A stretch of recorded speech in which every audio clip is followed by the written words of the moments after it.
Hello, this is another in our series of stories about careers in ergonomics and human factors. It's a human-centred science that researches people's capabilities and limitations, and then we use that information in practice. For example, through the design of tasks that people carry out, the products and equipment they use, and their environment. So you might start your career in this discipline, going straight into university, or you might be looking for a change of direction mid-career. In these sessions, we're hearing direct from members about how they've started and where they hope to go. So today, I'm really pleased to be joined by Fran Ives, an Innovations Project Manager. We'll find out more about what that is in a minute, who's going to tell us her story. Fran, welcome and thanks for coming along. Thank you, Tina. It's good to be here, and it's good to share ergonomics and human factors journeys with people. Absolutely, thank you. So let's start at the beginning then. So what's your background and how did you discover human factors? So I became aware of ergonomics and human factors when I was at school, and I did a design and technology A-level, which I really loved. And through that learning, I discovered ergonomics and human factors, but never really thought that that could become a career for me. And I think I was quite lucky in that I had a really great careers teacher who did know what ergonomics and human factors was. And through discussions with that person, she suggested that that might be something that I wanted to explore as a degree.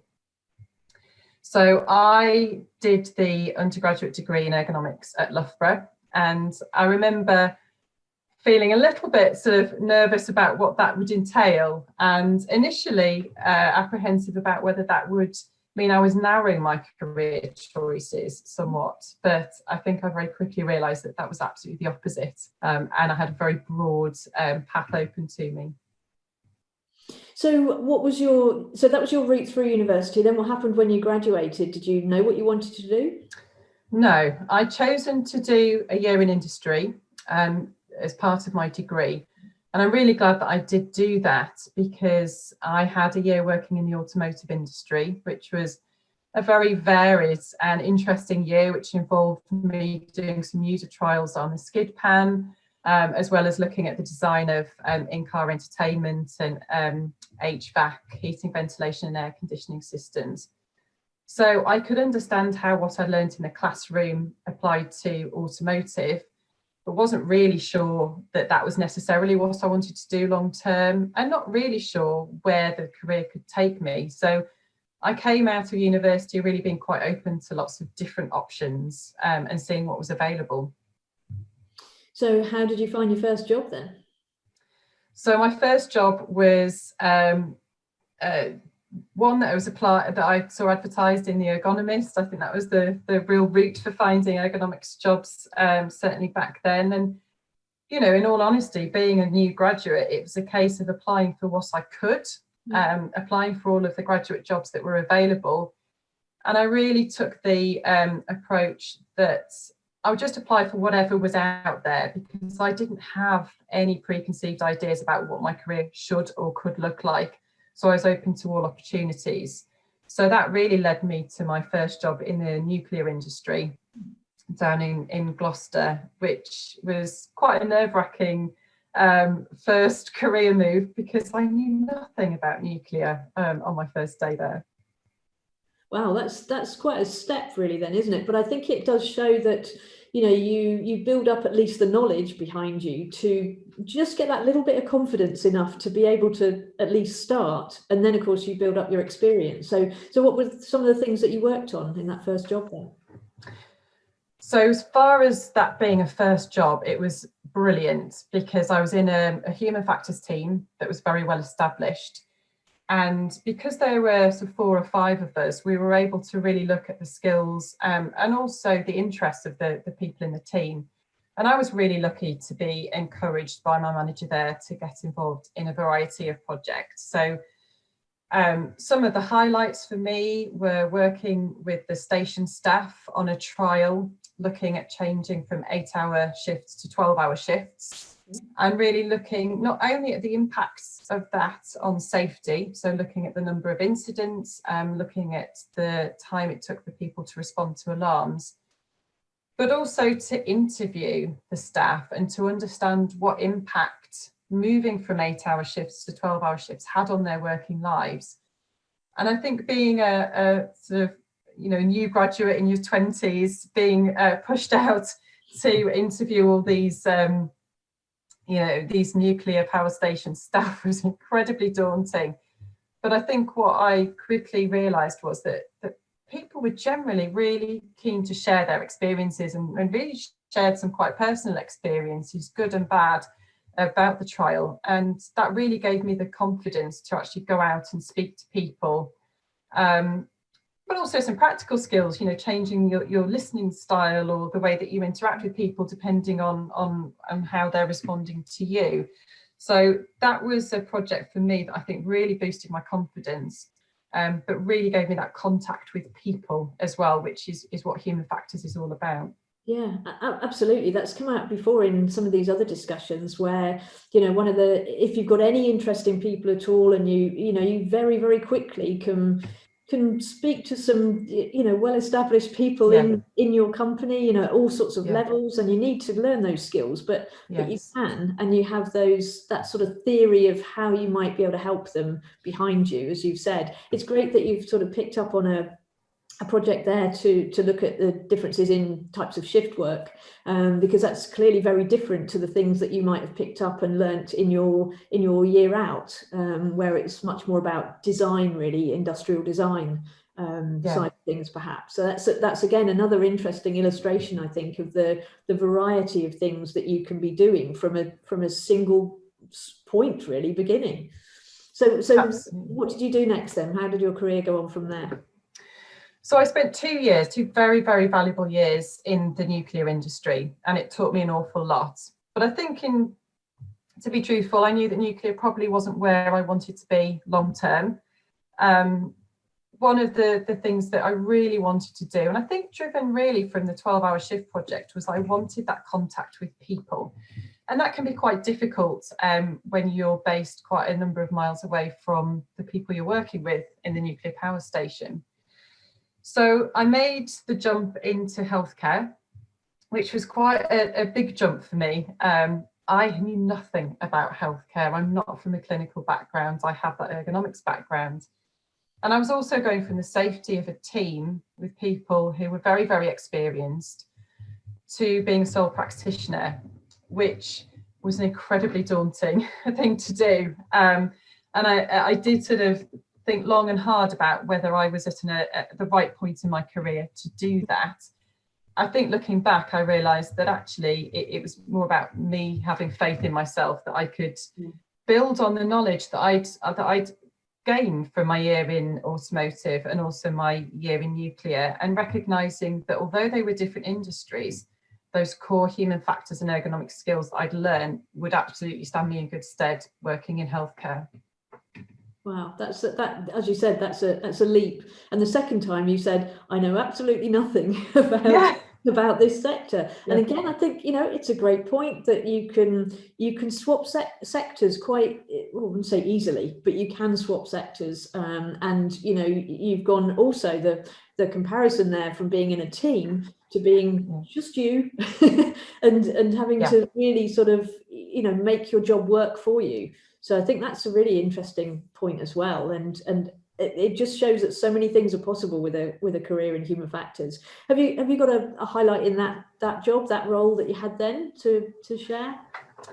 I was in that job for a number of years, and so inevitably there are lots of highlights. I think seeing the job grow and develop as I developed was a real highlight. If I look back at where I started the job and where I left it, I'm really proud to see how I developed as a person, but also how the role developed. I was involved in an awful lot of projects, really quite varied. One really great thing was to be part of the design of the new hospital that the Trust was building. And I joined the role 6 years before it opened. So I got to see the building develop from plans on a paper to then see it being built, and then spent the last part of my time in that role actually being based there. And no building is perfect. We don't get it right all of the time, but I think you can't fail to be proud that you were part of the design of that. And every time I walk past the building still now, it's quite a distinctive building. It's a huge building, and it's really nice to have seen that grow from a hole in the ground to a functioning hospital. Yeah, I can't imagine what that must feel like. It's as you said, the sort of that pride that you get by knowing that you're part of it. You've influenced certain designs, and that the in this case the building is better for it. That's a great thing to sort of have behind you. And we talked earlier when I introduced you as an innovations project manager. So where did that come from? And tell us a bit more about that. I think after a certain amount of time in a job, you are able to see where your skills are, but also where your skills are perhaps lacking a little bit. And much as I loved that job and really got an awful lot out of it, the decision really came about because I knew that I couldn't get all the skills I wanted to get in order to develop as a human factors professional in that role. So I really wanted to gain some project management skills. It's really difficult to find your ideal job, isn't it? And finding human factors jobs, there's some absolutely brilliant jobs out there, but they may not always be in the right place at the right time for you. So I took the decision to take a job that wasn't labelled as a human factors role, but had the scope to allow me to do some human factors, but would also give me the project management skills that I really wanted to develop. So I was really lucky to be able to stay largely within my own organisation, certainly within healthcare, and apply all the healthcare knowledge that I'd amassed over the years, all the human factors related healthcare knowledge that I'd gained, and apply that to project management and perhaps bring a different spin or a different perspective on the project management role. Well, that's really interesting, and I think, as you said, you don't always have to or can look for something that's got human factors in the title. It's who would have innovations project manager? Yeah. Where's the HF in that? But clearly, I think again that's another great thing with our discipline is that there are so many skills we can bring to virtually every job, really, that you can find human factors if you're looking for it. And this is perhaps what you did with your job. Absolutely. I talk about human factors every day at work, and people know now in the team that I work in a lot more about human factors because of the way that I've talked about it, and I think they're able to see its relevance as well. So this has really taught me that a job doesn't have to have that human factors title for it to absolutely have some really strong human factors elements in it. And I think that's really sort of, perhaps opened my eyes to what other jobs could be out there that people could do and could look at, myself or other people, that would really help spread the human factors message and help develop human factors skills without it having to have that particular label. Yeah, absolutely. That's a fantastic story. Fran, I'm just going to sort of close things out really, but just before we finish, what sort of advice might you have for anybody else, either coming in as a student to take a degree or an MSc, or a career changer who might be looking to change sector, for example? I would say be very open to the opportunities that are out there, whether that's looking for jobs in your own sector that perhaps aren't those core human factors jobs but have an element of human factors in, but also don't necessarily be constrained by the sector that you think is where you want to be. I certainly learned from having experience in the automotive industry and the nuclear industry as well as healthcare just how much crossover there is and how many transferable human factors skills there are. And certainly I couldn't have done the job in healthcare in those early days if I wasn't able to draw on the really valuable experiences that I'd had in nuclear and in automotive. I would also say, make sure that you take note of what's going on in other industries as well. That's either by reading articles in The Ergonomist or attending regional network groups that are attended by lots of different industry members, or perhaps at a conference don't always stick to your stream, the healthcare stream, actually attend lots of different ones. There's so much to learn from different industries, and I think if you're open to that cross-sector learning, it's only going to make you a broader and more knowledgeable human factors specialist.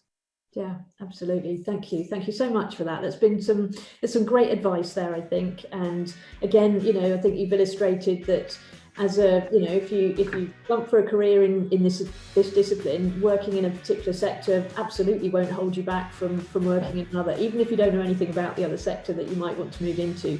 Just having an interest and having that opportunity to work there is, can only benefit yourself in that career, but also clearly people around you, because you're educating them in what human factors is and the impact it can have, and the sort of positive benefits for everybody. So that's really fantastic. So Fran, thanks again for joining us today. If you're interested in a career in human factors, then you can either contact us here at the Institute or go on our website, and we'll be really pleased to help you. I'm sure we've got plenty of members out there who will be willing to share their advice with you personally as well. So until next time, thanks very much for joining us.